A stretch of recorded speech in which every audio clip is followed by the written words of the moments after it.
الحمد لله وكفى وسلام على عباده الذين اصطفى أما بعد فأعوذ بالله من الشيطان الرجيم بسم الله الرحمن الرحيم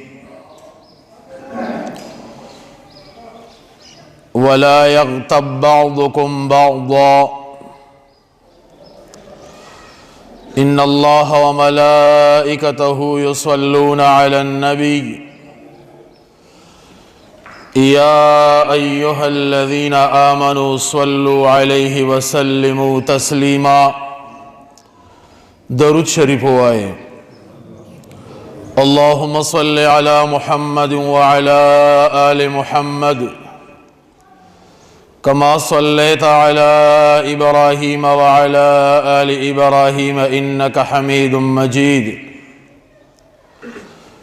اللهم بارك على محمد وعلى آل محمد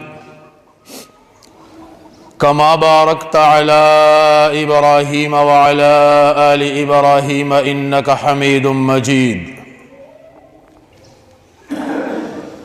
زما عزتمندو مسلمانان رونو کورونو کے اوریدن کو خویندو میندو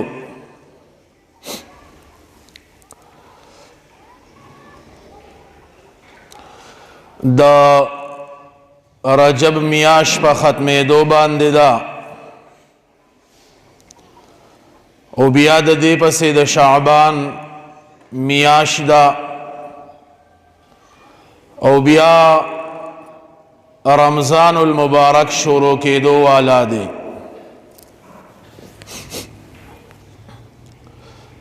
چکلبا دامیا شروع شوا نبی کریم صلی اللہ علیہ وسلم بدا دعا ڈیر ڈیر کولا اللہم بارک لنا فی رجب و شعبان وبلغنا رمضان نبی کریم صلی اللہ علیہ وسلم با دا کما میاش چی شورو دا پختانا ورتا دزبرگ میاش وائی بیاد دی پسی شو قدر میاش اغا شروع کی گی او بیا داغی پسی دا رمضان المبارک میاش شروع کی گی نبی کریم صلی اللہ علیہ وسلم با دے میاش کے عبادت زیاد کو نبی علیہ السلام با دے میاش کی روجینی ولے دا دے دا بارا چھ مشق اشی پا وجود باندے او زما وجود زما جسم دا رمضان تا تیار شی چی بیا روجے نسما چی زما وجود تا تکلیف دانوی او دا دی سرا سرا با نبی علیہ السلام دا دعا بار بار غختلا اللہم بارک لنا فی رجب و شعبان وبلغنا رمضان نبی علیہ السلام با دا دعا دیر غختلا زما عزتمندو مسلمانان رونو منگلا دا روجی دا پارا تیارے پکار دے یو تیارے دا روجی دا پارا غدا دے چی منگ داغی دا خوراک بندوبست کو ہر سڑی دا کوشش کی چی یرا دا رمضان نمخ کی زو ڈیرا مزدوریو کم ڈیر کارو کم او رمضان لزالا اڑم پا یو زیرا اڑم او دال چنا وغیرہ دام راوڑم مطلب دادی چی دو روجی دا پارا مونگ دا خوراک انتظام اکو داغی دا پشمنی دا پارا زال چاول راوڑو دا غشانتی دا ماخام دا پارا قسمه قسم خوراک اچار کجوری وغیرہ دا تیاری مونږ وکړو. نو یو د رمضان د پاره دغه تیاری دی، او دویم تیاری د رمضان د پاره دا دی چې مونږ په خپلو اعمالو کې زیادت راولو. مونږه روجي اونسو دی میاش کې، مونږه دی میاش کې صدقې ورکو، مونږه دی میاش کې نوافل سیوا کو، مونږه دی میاش کې ذکر و اذکار تلاوت د قرآن مجید دا سیوا کو، د پاره د دې چې زمونږ دا جسم زمونږ دا وجود دا عادت شي. تاسو به لیدلی چې کله روجه شروع شي نو اکثر دا لومبه درې څلور روجې دا ډېرې ګرانې سړي ته، او بعض ټیم کې انسان پکې خطا اوم شي، دومره خیالي نه چې په ناخطایه پکې اوبه مسکي، خوراک پکې چې دی هغه اومو کی، وجود ته لږ تکلیفي سختي په د باندې. نو نبی علیہ الصلوۃ والسلام به د مخکې نه ځان تیار کړیو، وجود باندې به مشق کړیو چې زما دا جسم زما دا وجود عادت شي. نو دقه شانتې چې مونږه د رمضان د پاره سګو تیارې دا چې دی هغه شروع کو، ځکه دا میاشت په ختمېدو باندې ده. تقریبا نن یا به 15 یا به 16 هغه د رجب چې دی هغه شروع وي، او بیا یو میاشت رب د شعبان دا بیا پاتې شوه. لہذا چې مونږ خپل اعمالو له زور ورکو او زیات کوشش هغه په اعمالو کې وکړو چې زمونږ وجودونه دا چې دی هغه شي هغه عادت شي. امام غزالی رحمت الله علیه فرمایي چې روجه دا په درې قسمه باندې ده. یو د عام خلق روجه ده، دویم د خاص خلق روجه ده، او دریم نمبر د اخص الخواص اخص الخاص د اغي روجه ده. نو د عام خلق روجه خو دا ده چې کله سبا را اوخیږي د هغې مثال مونږ ته پېشمنۍ وایو، پېشمني نه راواخله د ماښام د بانګه پورې په انسان باندې خوراک هم بند شو، سکاک پې هم بند شو، او خپلې بیبي ته به هم نه ورنږدې کېږي. دا د عامو خلقو روجه ده. د عامو خلقو په روجه کې درې خبرې راغلې. یو خوراک بند کی، دویم سکل بند کی، دریم خپلې بیبي ته به نه ورنږدې کېږي. دا د عامو خلقو روجه ده.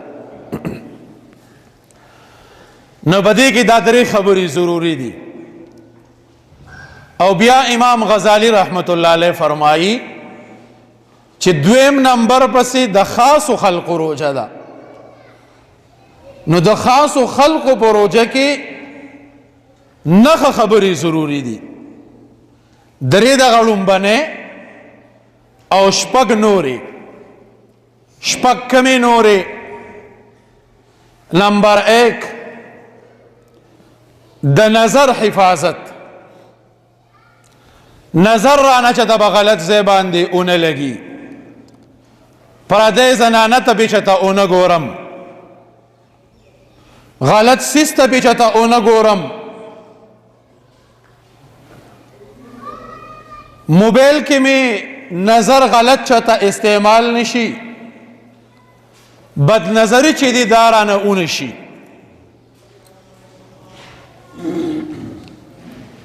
نه یو د خاصو خلقو پروژه کې لومبې دغه درې خبرې شوې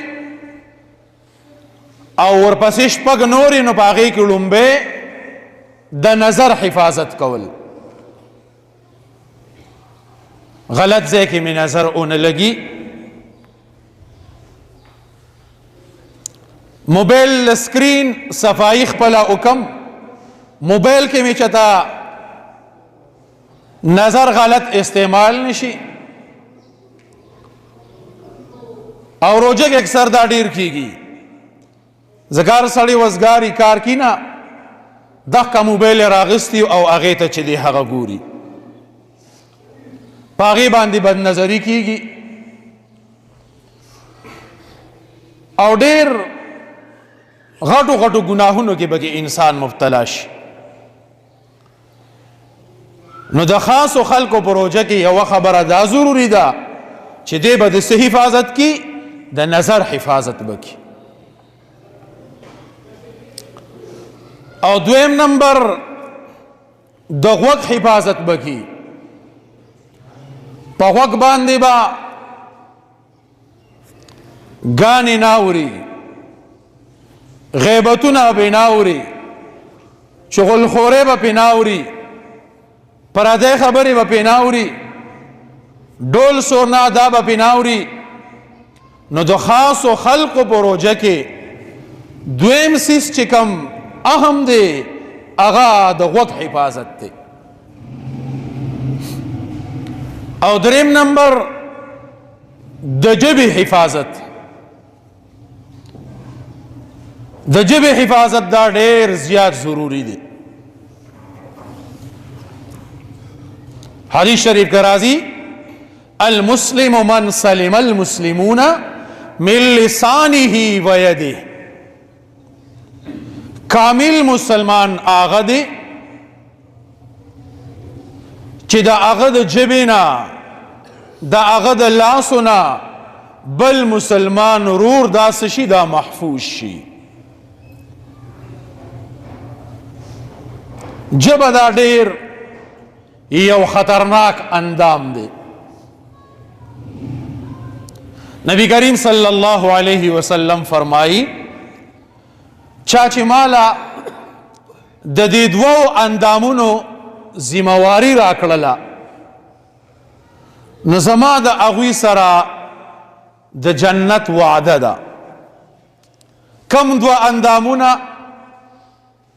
ما بین لحیتیه، هغه اندام چې د دوو ګیرو په مینځ کې دی چې ژبه ورته ویلی کیږي چې د دې ذمہواري ماله چا راکړه زما سره د جنت وعده ده. او دویم اندام مخصوصه ما بین فخذیه، د دوو ورونو په مابین کې چې کوم اندام دی چې د دې ذمہواري چاله ماله راکړله زما وسره د جنت وعده ده. نبی کریم صلی الله علیه وسلم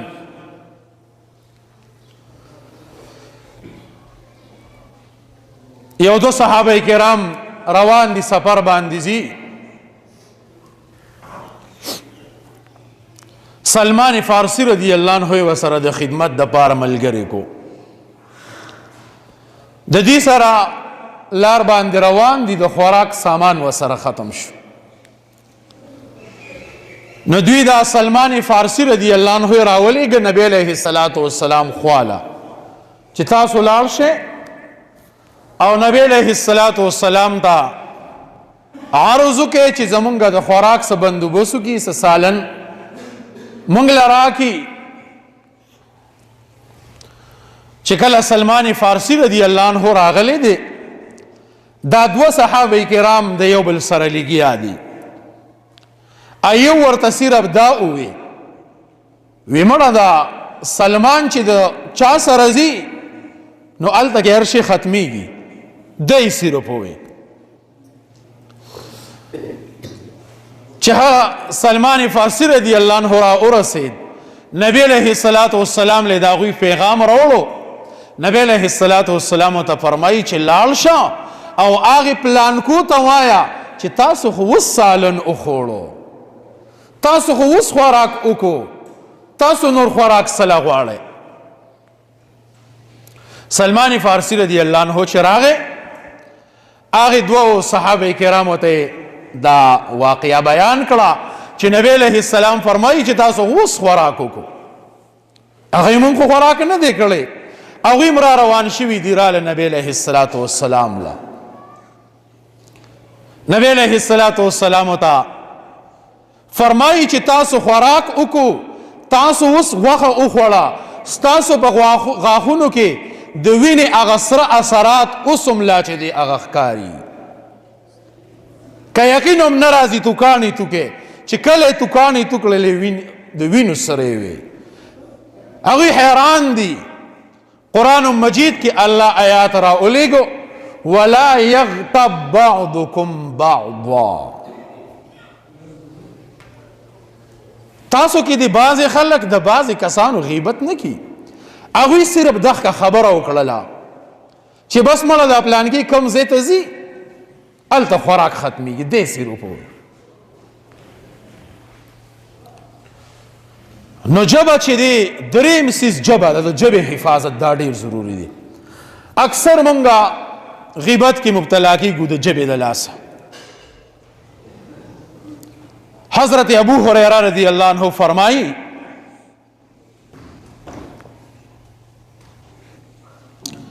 صحابه کرامو د نبی علیہ الصلوۃ والسلام نا نبی علیہ الصلوۃ والسلام ته فرمائی وی تاسو ته پته شته چې غیبت څه ته وایي؟ بیا ته نبی علیہ الصلوۃ والسلام او فرمایل ذکرک اخاک، د خپل مسلمان ورور داسې ذکر کول چې هغه بد وګڼي. صحابه کرام عرض کی دا الله رسوله که زمونږ په دې ملګري کې دا خبره یي؟ نبی علیہ الصلوۃ والسلام تو فرمایل چې یی پکې دغه ته غیبت وایي او چې یی پکې نه او تی وکي دا ته بهتان وایي.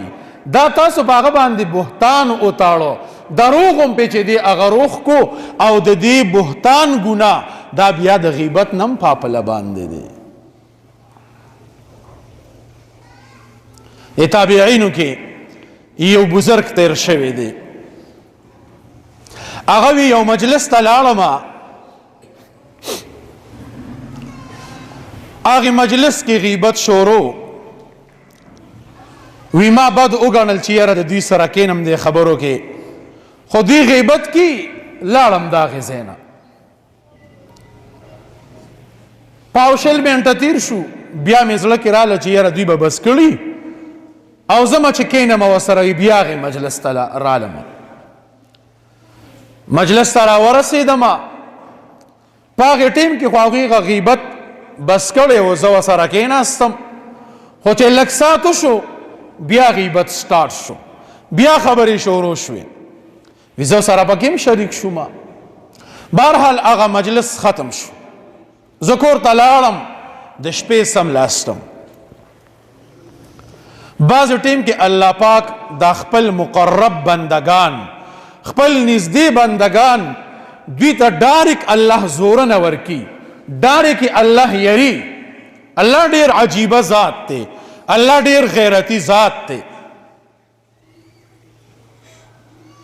یو واری نبی علیہ الصلوۃ والسلام مجلس کې ناسو، بدبوئی پې ولګېدله. نبی علیہ الصلوۃ والسلام او فرمایل چې بیا بدبوئی شروع شوه، کافرانو منافقانو د مسلمانانو غیبت چې دی هغه شروع کو. هغوی ته به دا محسوسېدله نن زمونږ باندې خپل ګناهونه دومره سیوا شوي دي، مونږ ته احساس نه کیږي، مونږ په هغې اثر باندې نه پوهیږو. صحابه کرام نبی علیہ الصلوۃ والسلام الله ته نږدې خلق هغوی به په هغې اثر باندې پوهېدل، هغوی ته به پته لګېدله. نو هغه تابعي وي چې کله کور ته رالمه سملاستم د شپې. دې کې ودېمه یو کس را روان دی، داسې باډیدار کس دی، تک تور شکل دی د یرې، وی داسې یو لوښی راغستی دی، د پاسه پې کپړه پرته ده. وی راغی زما خواله، وی زه یې راپاڅولم، وی ما ته وی چې پاسه دا وخوره. مې چې په دې ټیم باندې دا څوک دي، خوب کې ویم. وی چې راپاڅېدمه د هغې لوغې نه مې کپړه اوچته کړه د خنزیر غوښه پکې پرده ده. ما ته وی چې دا اخرى مې چې دا خو حرام دی، خنزیر خو حرام دی مسلمانانو باندې، دا به زه څنګه خورم؟ ما ته وی چې په زور به خورې، مې چې نه خورم. وی یو پوټی ته نه راواغستو، وی سړی ډېر زیات باډیدار و او په زور زور یې زی ونیم، په زور یې راله په خوله کې هغه پوټی راننه باسو. په دې زور زور کې زه راویښ شومه. وی چې قسم په الله د هغې غوښې هغه بدبویي د هغې هغه اثر په ویښه باندې زما په خوله کې چې دی هغه موجود و. تر یوې میاشتې پورې به چې ما خپل حلال رزق وخوړو، خپل حلاله ډوډۍ به مې وخوړه، زما په هغې خوراک کې به هغه بدبودار اثر چې دی د یوې میاشتې پورې چې دی هغه موجود. نو غیبت دا یو داسې خطرناک څیز دی. نو تاسو ته مې خبره دی پورې کوله چې امام غزالی رحمت الله علیه فرمایي چې یو د عامو خلکو روژه ده، نو په هغې کې درې خبرې دي. یوه د بانک د ټیم نه راواخله تر ماښامه پورې خوراک نه کول، سکاک نه کول، خپلې بیبي ته نه ورنږدې کېدل. او دویم نمبر روژه د خاصو خلکو ده، نو په هغې کې درې دغه خبرې دي او شپږ نورې دي. یو د سترګو حفاظت، دویم د ژبې حفاظت، دریم د غوږ حفاظت، څلورم د خپل ټول وجود حفاظت، او پنځم نمبر ماښام په حلال رزق باندې روژه ماتول. مونږ خو روژه ونیسو خو د رزق پته هم نه لګي چې په څه طریقه باندې مو وګاټو. نو پنځمه خبره د خاصو خلکو په روژه کې دا ضروري ده چې د ده رزق به حلال وي، پاک به وي، سوچه به وي، صفا به وي. او شپږمه خبره د الله نه یریدل چې الله زما د عبادت به قبول شي او که قبول به نشي. نو د خاصو خلکو په روژه کې درې دغه ړومبې او شپږ دا خبرې ضروري دي. او دریم نمبر روژه د چا ده؟ د خاصو. اخص الخواص، په خاصو کې د خاصو خلکو روژه هغې ته موږ نشو رسېدی. دا د هغې خلکو روژه ده چې د هغوی په الله باندې نظر وي، لکه صحابه کرام.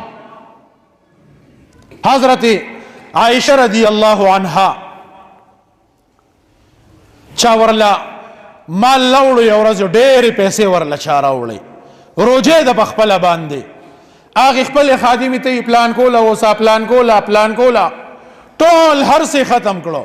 خادمه ورته وایي جی دومره به کور کې څه پرېښي وو چې ماښام پې روژه ماته یې کړی وي. عائشه رضی الله عنها هغه وي ښه کور څه نشته؟ وی نه څه نشته. نو یوه ستا د دې خبرې د وینا ضرورت هم نشته. د هغې خلکو نظر په الله باندې و. نو د اخص الخواص چې کوم خلق دی د هغوی نظر به په الله باندې وي، په هر حالت کې به هغوی په الله نظر ساتي. نو مونږ خو د دغې لویو خلکو د مرتبې ته نشو رسېدی، خو چې کوشش وکړو چې د خاصو خلکو دا روژه ونیسو. دا درې خبرې خو عام مونږ روژه کې کوو، خوراک هم نه کوو، سکاک هم نه کوو، د ورځې بیبي ته هم نه نږدې کېږو. خو دا کوم شپږ خبرې چې نورې دي چې دا په ځان کې راولو، چې هغه څه شی دی؟ د غوږ حفاظت، د ژبې حفاظت، او د سترګو حفاظت، د خپل ټول وجود حفاظت، حلال رزق، د الله نه یره اختیارول. خبره مې دې بنیاد باندې وکړه لرونو چې دا میاشت په ختمېدو باندې ده، د رجب میاشت په ختمېدو ده. نبی علیه السلام به څه وي؟ اللهم بارک لنا فی رجب و شعبان وبلغنا رمضان. الله دې میاشت کې او د راتلونکي میاشت کې زموږ دپاره برکتونه واچي، دا زموږ دپاره برکتي کې، او الله مونږ روژې ته ورسوي چې په هغې کې مونږ ډېر اعمال چې دي هغه وکړو. نو چې مونږ د اوس نه ځان تیار کړو روژې ته.